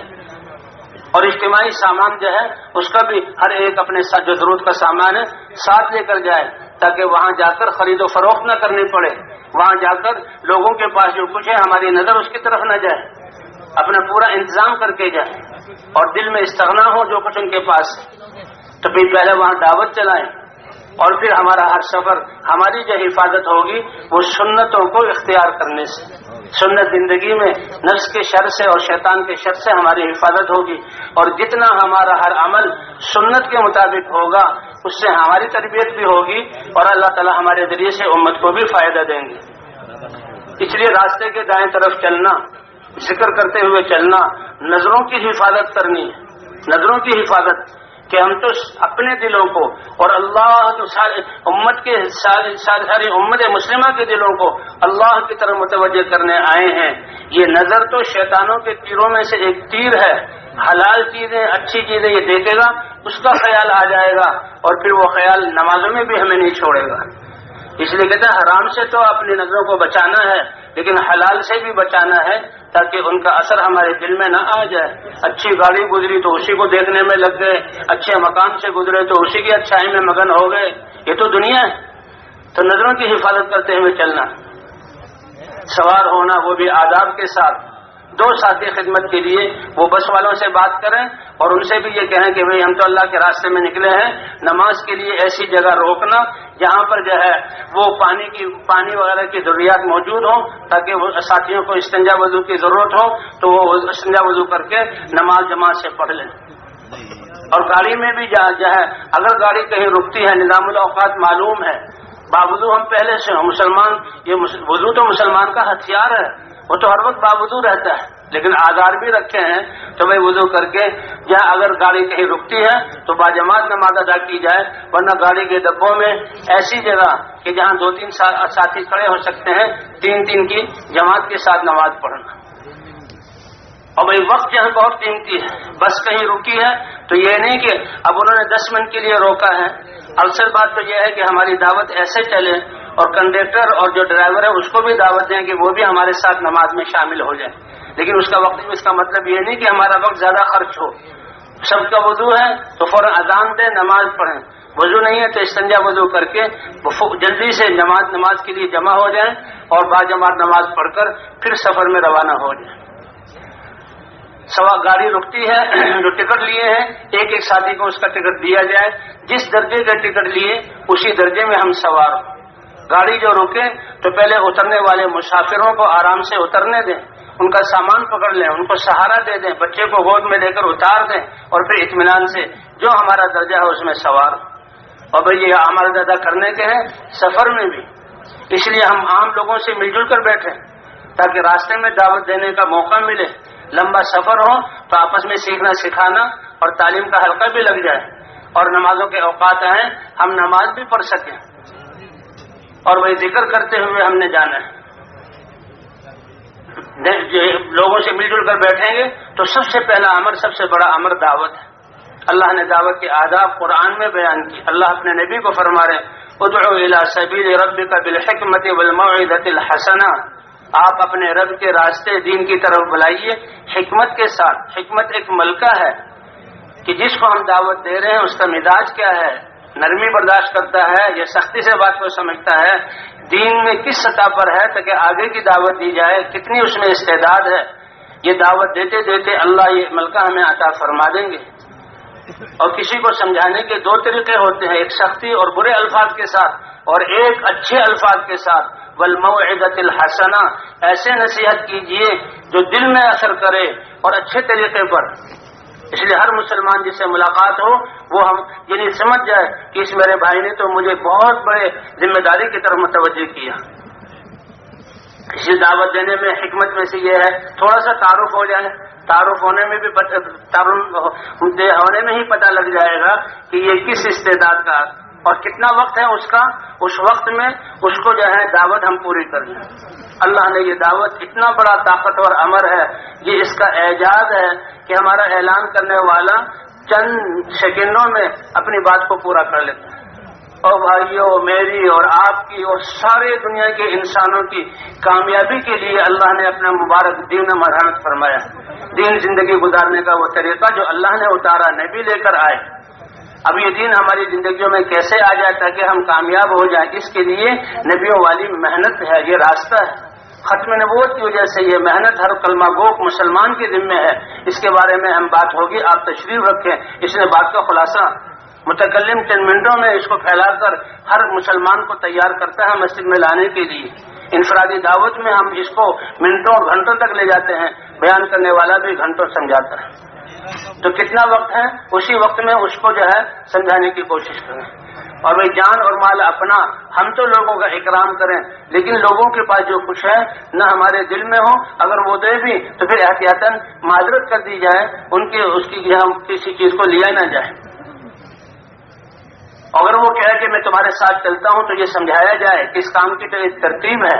اللہ کا شکر ہے آپ نے کام کو سمجھا، نیت کی، تو اپنے علاقے میں اپنی مسجد والوں کے ساتھ جڑیں، 5 نمازیں جماعت کے ساتھ پڑھیں، تعلیم میں وہاں بیٹھیں، ملاقاتوں گشتوں میں جائیں، اور علاقے سے جماعت بنا کر پھر اللہ کے راستے میں نکلیں۔ اترنے سے پہلے یہ ہماری دعوت پوری ہو چکی ہے۔ تو اس طرح آج جو ہے سفر بھی ہمارا آداب کے ساتھ جتنا سنت کے مطابق ہوگا، ہمارے یعنی نفس کے شر سے اور شیطان کے شر سے ہماری حفاظت ہوگی۔ اور جن علاقوں میں ہم جب گئے بس سے جہاں اترے، اب بستی میں داخل ہونا ہے، اسٹیشن سے جماعت اتری، اب اللہ کے راستے میں گئے، سردی گرمی، سفر کی تھکاوٹ اور بھوک یا کھانے پینے کا ضروریات کا آگے پیچھے ہونا، یہ اللہ کے راستے کے ایسے تحفے ہیں کہ اس پر اللہ اپنی رضا اور ہدایت کے فیصلے فرماتے ہیں۔ شیطان بھی اس وقت حملہ کرتا ہے، اس لیے بھائی سارے ساتھیوں کو جمع کر کے سب کی حوصلے اور ہمت بڑھائی جائے کہ دیکھو دنیا کے بھی لوگ کتنے سفر کر رہے ہیں، ہم سے پہلے سوار تھے اور ہم سے زیادہ سفر طے کریں گے اور ہم سے زیادہ مشقتیں برداشت کر رہے ہیں، حالانکہ دنیا کی قیمت اللہ کے ہاں کچھ بھی نہیں۔ اللہ نے اپنے راستے میں نکلنے کی توفیق عطا فرمائی، اللہ کے راستے میں نکلنے کہ اللہ کے راستے، وہ تو ایمان والے کی بھوک اور پیاس کا ایک ایک لمحہ اور تھکن اور جو ہے رنج اور غم کا، اس کو ایک ایک نیکی بنا کر لکھ دیا جاتا ہے، اور اللہ کے راستے میں نکل کر تو ان کا اجر لاکھوں اور کروڑوں گنا بڑھا دیا جاتا ہے۔ تو یہ اللہ کے راستے کی تھکن ہے، اور وہ سب ساتھیوں کو جمع کر کے تھوڑی ان کی حوصلہ افزائی ہو جائے اور نیت کی تازگی ہو جائے کہ ہم جو اللہ کے راستے میں نکلے ہیں کس لیے، کہ اللہ ہمیں اپنے دین پر چلنا آسان کر دے، ہم دین پر چلنے والے بن جائیں، اور جس بستی میں جا رہے ہیں وہاں کا ایک ایک فرد پورے دین پر چلنے والے بن جائے اور حضور کی محنت کو حضور کے طریقے پر کرنے والا بن جائے۔ بس سے اترے ہیں تو ساتھیوں کو ذرا تقاضے ہیں اس کی اجازت دے دی جائے، پھر ساتھیوں کو جمع کر لیا جائے، اور جو آس پاس کے لوگ ہیں ان کو دعوت دعا کے عنوان پر جمع کر لیا جائے، اور جب مذاکرہ تو ان کو پتہ لگے کہ یہ بستر اٹھا کر پھرنے والے کتنے عظیم لوگ ہیں اور کیسے ان کے دلوں میں انسانیت کی ہمدردی ہے اور ان کی دعاؤں میں ساری انسانیت کے لیے مانگنا ہے، تو ہماری دعاؤں سے ہی ان کو پتہ لگ جائے گا کہ یہ کس لیے نکلے۔ تو یہ پھر بستی کی طرف جانا جو ہے یہ بھی آداب کے ساتھ، دو دو ساتھی کی جوڑی ہو اور راستے کے دائیں طرف چلیں اور نظروں کی حفاظت کرتے ہوئے چلیں اور دعاؤں کا اہتمام کرتے ہوئے چلیں۔ سفر کی بھی دعائیں، سواری کی بھی دعائیں، یا اللهم انا نسألك في سفرنا هذا البر والتقوى ومن العمل ما ترضى اللهم انت الصاحب في السفر والخليفة في الاهل والمال۔ سواری پر سوار ہونے کی بھی دعا ہے، 3 دفعہ الحمدللہ، 3 دفعہ اللہ اکبر، جی ہاں، اور پھر استغفار، اور سواری چلے تو سبحان الذي سخر لنا هذا وما كنا له مقرنين وانا الى ربنا لمنقلبون۔ اسٹیشن سے یا علاقے میں جو ہے اگر مرکز میں گئے ہیں تو مرکز والے آئیں گے تو مرکز والوں کو اپنی جماعت کی کیفیت کہ بھئی اتنے افراد ہیں اور اس سطح کے ہمارے ساتھی ہیں، اور ان سے مسجدوں کے حالات لے لیے جائیں۔ جماعت ہے ذمہ داری مشورے سے مسجدوں کو کہ کن مسجدوں میں جانے سے ہمارا فائدہ ہوگا، علاقے والوں کا فائدہ ہوگا۔ اگر جماعت مضبوط ہے، پرانی کی ہے، تو نئے نئے علاقے لیے جائیں، درمیانہ جماعت ہے تو درمیانہ جہاں محنت ہے ان مسجدوں کو لیا جائے، اور اگر بھائی کمزور جماعت ہے تو جہاں فعال مسجدیں ہیں تاکہ ہمارے ساتھیوں کی تربیت ہو جائے، اور دن کو پہلے سے متعین نہ کیا جائے۔ ہمارا ہر مسجد میں جانے کا مقصد 100% لوگوں سے ملاقات کرنا، دین اور ایمان کے نفع بتلانا اور اس ذمہ داری کا احساس دلانا اور ان کو اس محنت کے لیے تیار کرنا، 100% لوگوں سے ملاقات بھی ہو جائے اور نفر جماعتیں اللہ کے راستے میں نکل جائیں اور اس مسجد میں مقامی جماعت بنا کر جائیں، جیسے حضور صلی اللہ علیہ وسلم پوری امت کو بنا کر گئے۔ سارے صحابہ حضور کی فکر اور محنت والے اور حضور کی جذبے والے تھے، اور وہاں ان سے پوری دنیا میں جو ہے دین پھیلا۔ تو اصل بات یہ ہے کہ جہاں وہاں مقامی اگر پہلے سے کام موجود ہے تو اس کو اور مضبوط کر دیں، ساتھی قربانی میں اور صفات میں آگے بڑھیں، سارے سب پرانے ساتھی جو ہیں وہ کام کو کرنے والے بن جائیں۔ تو مقامی جماعت پہلے سے موجود ہے، اس کو مضبوط کرنا، نہیں ہے تو جماعت بنانا۔ اس کے لیے ایک دن میں کام پورا ہو جائے تو بہت اچھا ہے، ورنہ 2 دن اور تیسرے دن بھی رہ سکتے ہیں۔ بہت مجبوری کی صورت میں جماعت کی وصولی ہے 4 دن، تو بھائی 3 دن پہلے سے اوقات متعین نہ کیے جائیں۔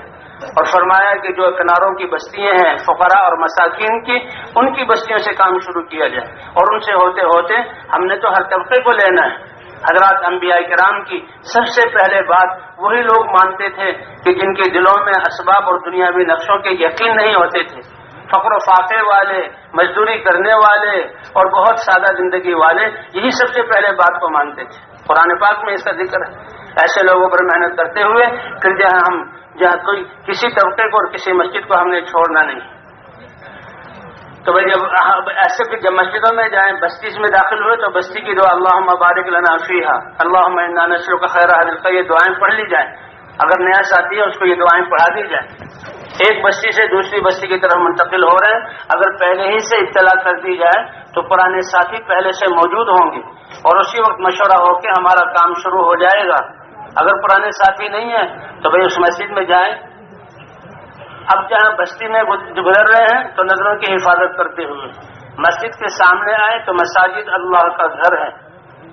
مسجد میں داخل ہونے کے بھی آداب ہیں. یہ عبادت کے لیے بنے. مسجد میں اعتکاف کی نیت سے داخل ہوں. پہلے رک جائیں, اللہ کے گھر کی عظمت اپنے دل میں لائیں.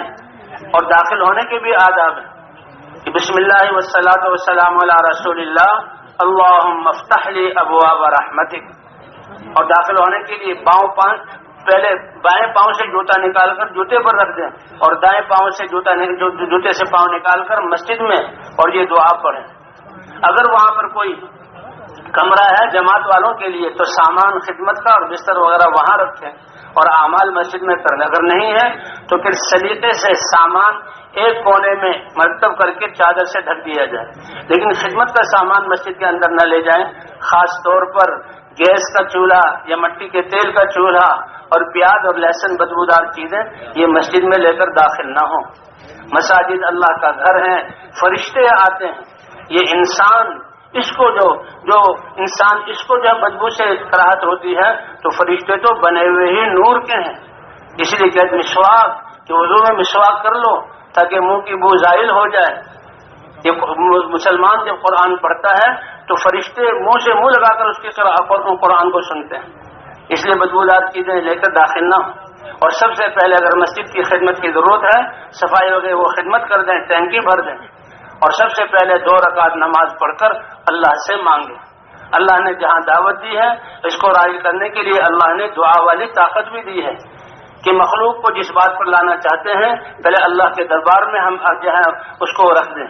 اللہ کی طرف سے فیصلے ہوئے تو ہمارے لیے آسانی ہوگی.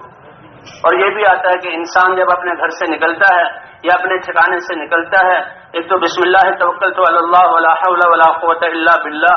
گھر والوں کے لیے بہترین اپنا خلیفہ کہ 2 رکعت نماز نفل پڑھ کے گھر سے نکلے. اس لیے مسجد میں جائیں, وضو کیا ہے تو 2 رکعت تحیۃ المسجد, تحیۃ الوضو اور صلاۃ الحاجہ کی نیت سے یہ ساری نیتیں کر سکتے ہیں. پڑھ کے اللہ سے مانگیں, اے اللہ ہم تو تیرے کمزور بندے ہیں, تیرے دین کی محنت اور نبی کی فکر کے لیے آئے ہیں, ہمارے دلوں کو بھی اس پر جما دے اور بستی والوں کے دلوں کو بھی نرم کر دے. اور بستی والوں کو اطلاع ہے تو سب سے پہلے مشورہ ہو.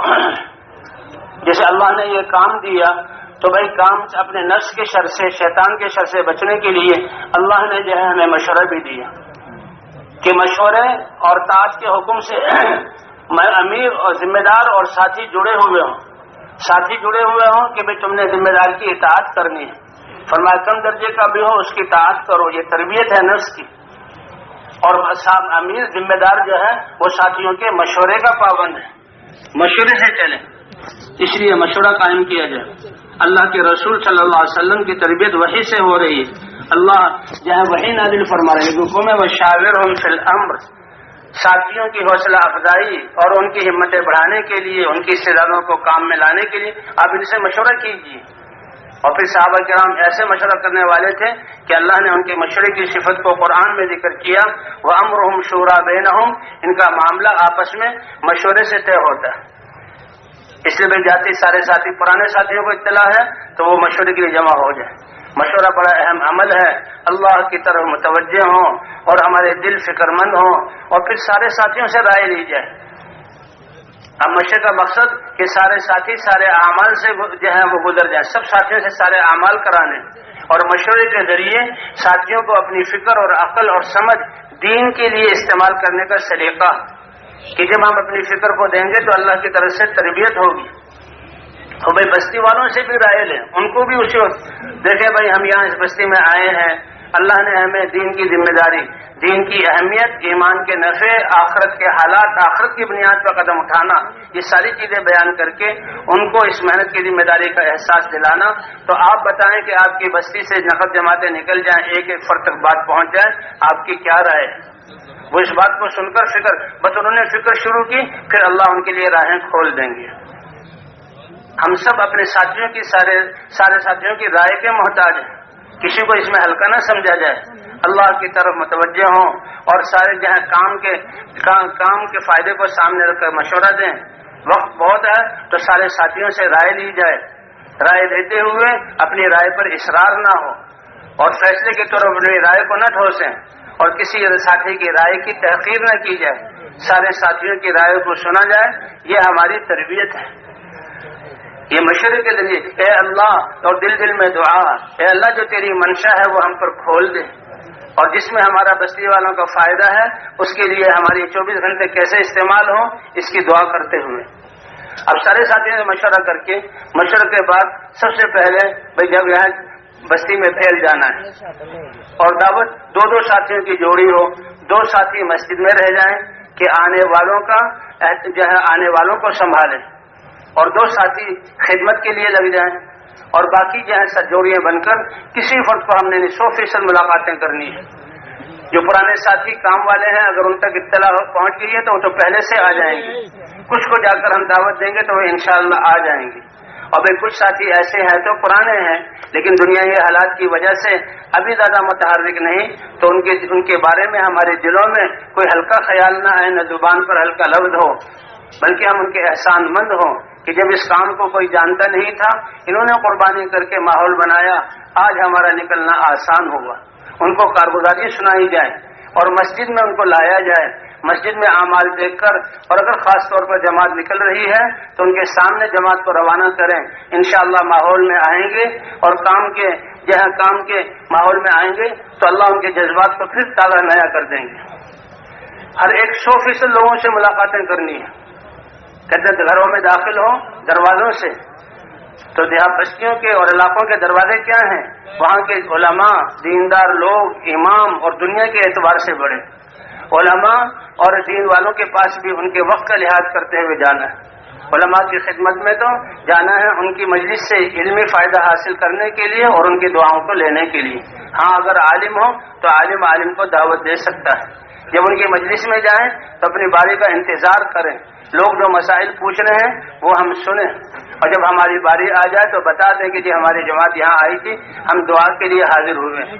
اگر دیکھیں کہ وہ دلچسپی لے رہے ہیں تو جو کارگزاری ہے صحیح کارگزاری وہ ان کے سامنے بیان کی جائے کہ اس دعوت کے کام کے ذریعے سے کیسے لوگوں کی زندگیوں میں تبدیلی آ رہی ہے اور دین پر چل رہے ہیں، اور کیسے مساجدیں بن رہی ہیں اور لوگ اللہ کے راستے میں چل رہے ہیں، تو ان کی تائید جو ہے شامل حال ہو۔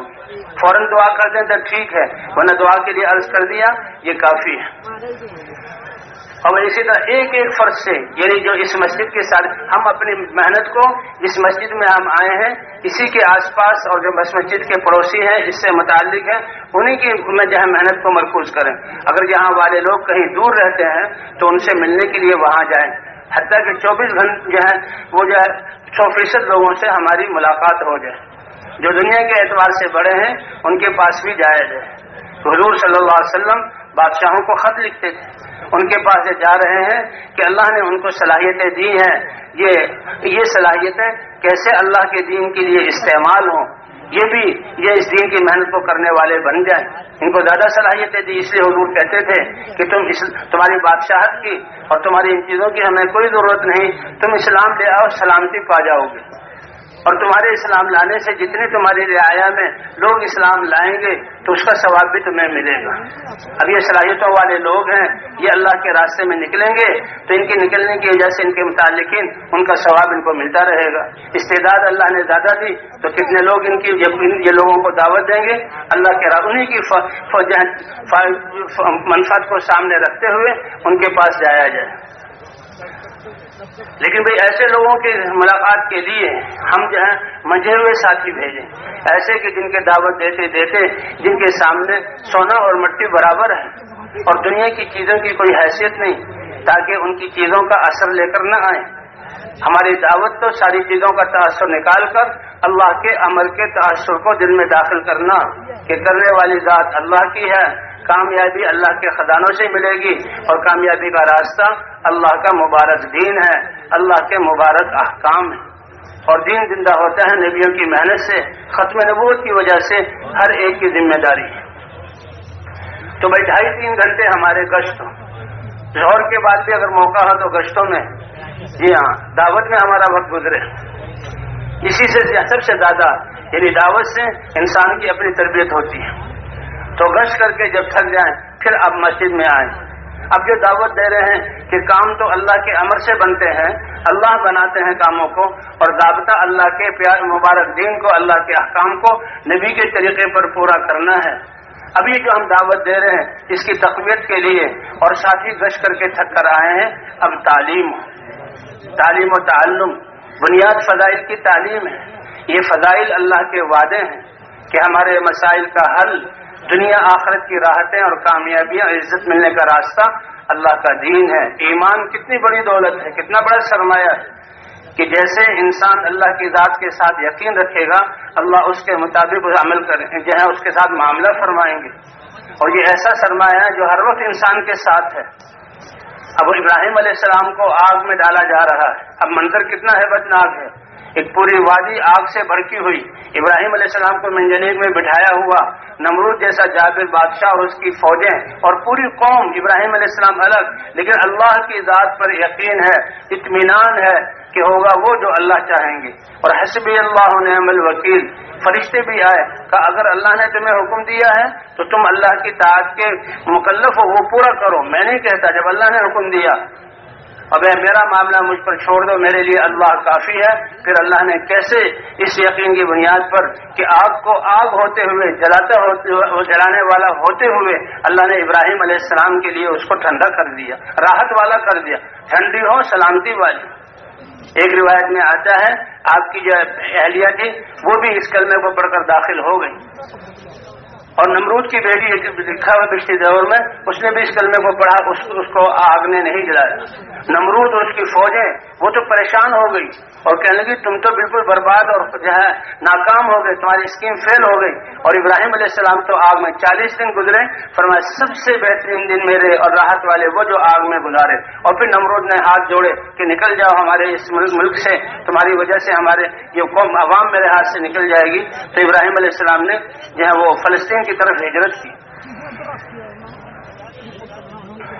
تو اس لیے بھائی یہ یقین کی دولت، تو یہ فضائل کی تعلیم کے جو ہم کہہ رہے ہیں کہ اللہ کام بناتے ہیں ایمان اور یقین سے اور اعمال سے، اور اعمال میں سب سے بڑا نماز، تو یہ فضائل کی تعلیم ہو۔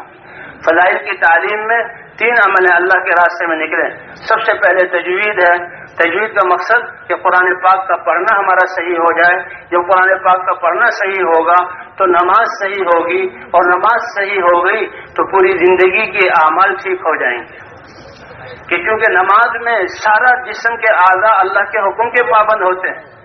تو انسان کے جسم کا استعمال چاہے وہ تجارت میں ہو، چاہے وہ زراعت کے شعبے میں ہو، چاہے وہ قضاء کے تخت پر بیٹھا ہوا ہو، چاہے بادشاہی تخت پر بیٹھا ہوا ہو، نماز درست ہے تو اس کے جسم کا استعمال سارے شعبوں میں صحیح ہوگا۔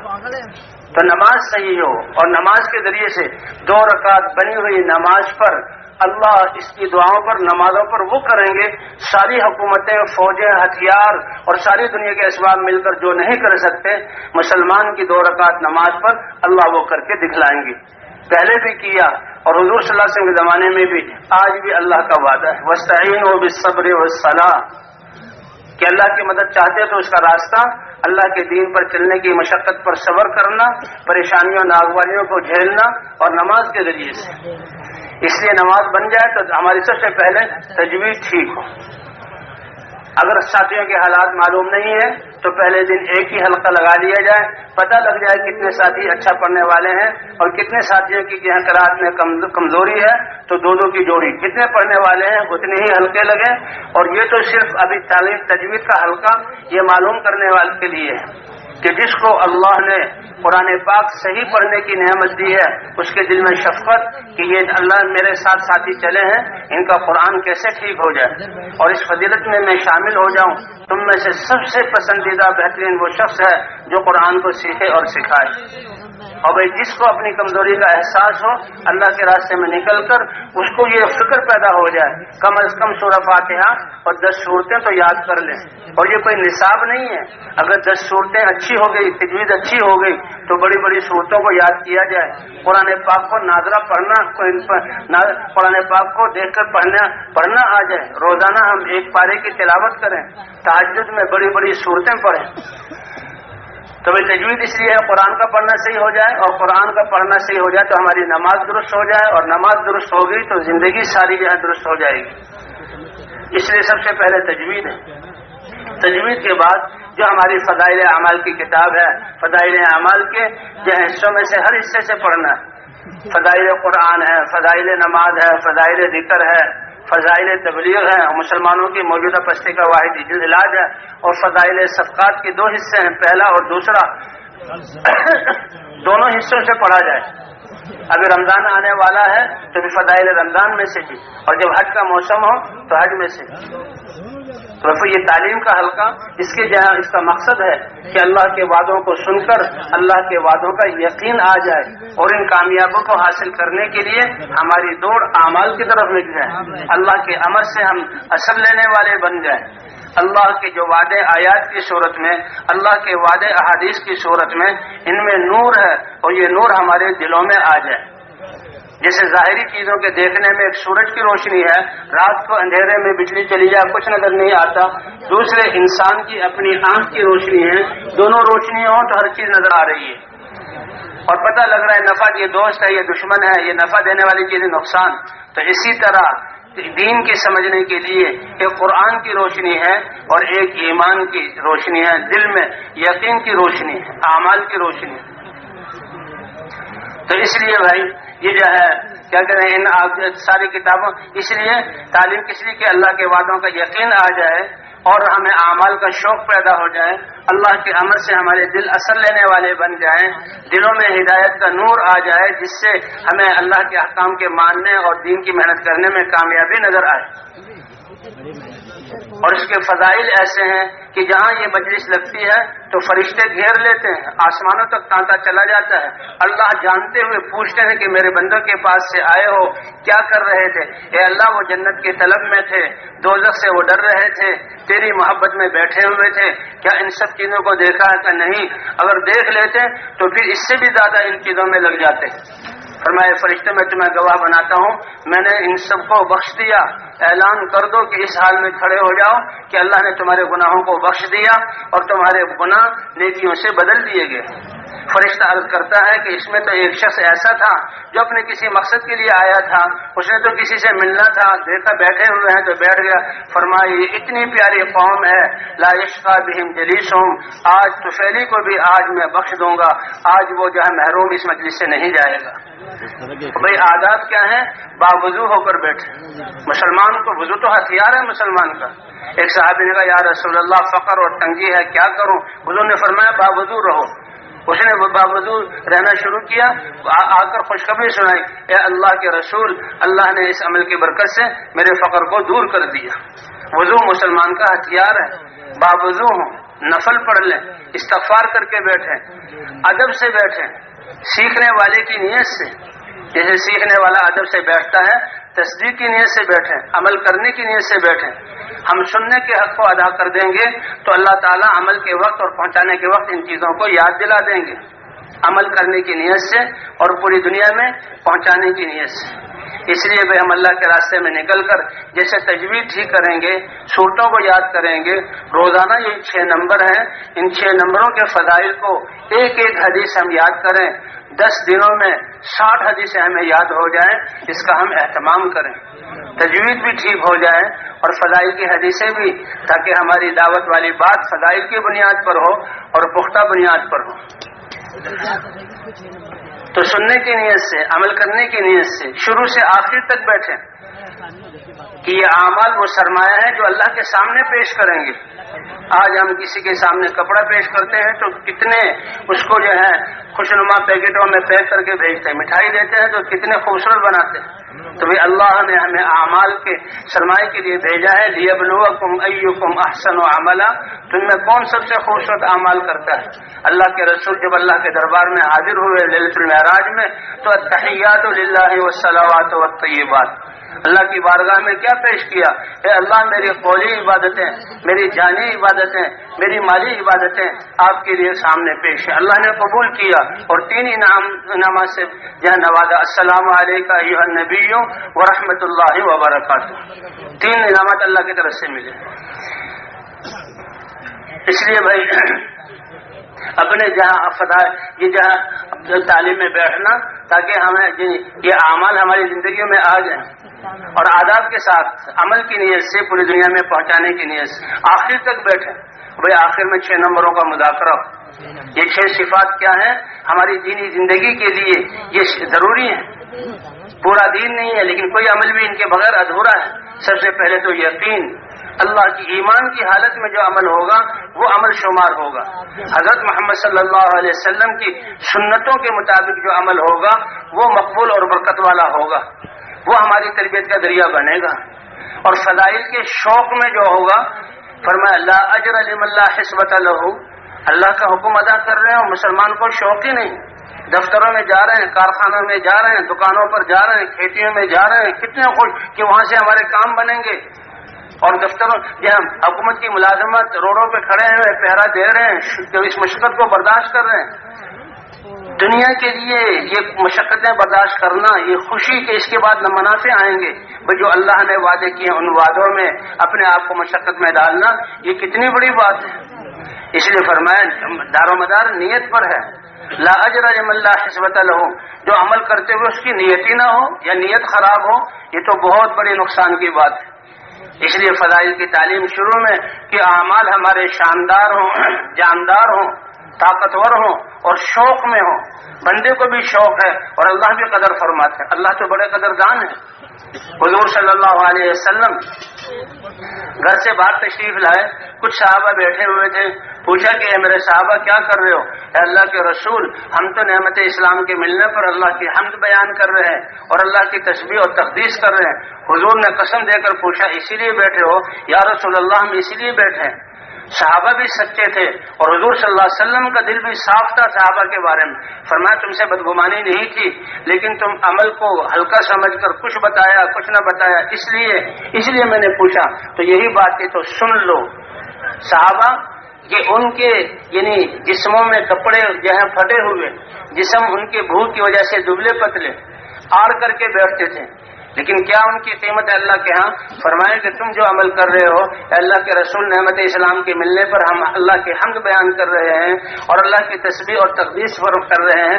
فرمایا جبرائیل علیہ السلام ابھی مجھے بتا کر گئے ہیں کہ تمہیں بتا دوں کہ اللہ تمہارے اس عمل پر عرش پر فرشتوں پر فخر فرما رہے ہیں، فرشتوں پر فخر فرما رہے ہیں. اس لیے بھائی یہ 6 نمبروں کا مذاکرہ ہر ساتھی بیان کرے اور ان 6 صفات کو اپنے اندر پیدا کرنا ہے. اللہ کی ذات پر یقین کے کامیابی اللہ کے خزانوں سے ملے گی اور اس کا راستہ حضرت محمد صلی اللہ علیہ وسلم کی اتباع ہے. اور فضائل کے شوق میں ہم عمل کو کریں اور مسائل کی روشنی میں ہم عمل کو کریں اور اپنے اعمال کی حفاظت کے لیے اخلاق برتتے ہوئے ہم عمل کو کریں. ہماری نیکیاں اور ہماری کمائی کو دوسرا نہ لے جائے. اور بھائی اخلاص تو بہت ضروری ہے. اے ابو ذر عمل کو خالص کر اللہ کے لیے اور اللہ پرکھیں گے اور اللہ بصیرت والے ہیں. ذرہ برابر بھی شبہ ہوا نیت میں تو وہ عمل اللہ کے ہاں قبول نہیں ہوگا.